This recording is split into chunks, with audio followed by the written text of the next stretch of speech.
बरुआ के घरमल के। लेकिन ऐसे तो ना चले, जनेऊ के गीत होता और सोहर पे मोहर लागेला।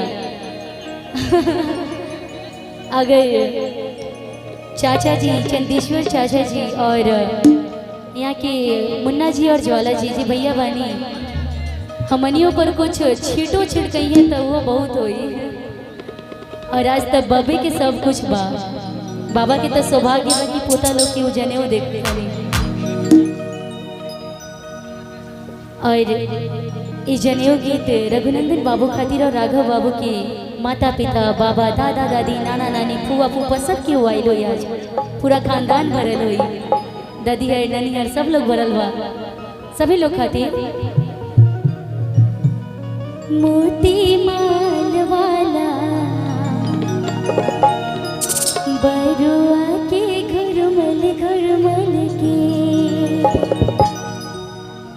कि मोती माल वाला बरुआ के घरमल के। और आई भैया, मोती माल वाला बरुआ के घरमल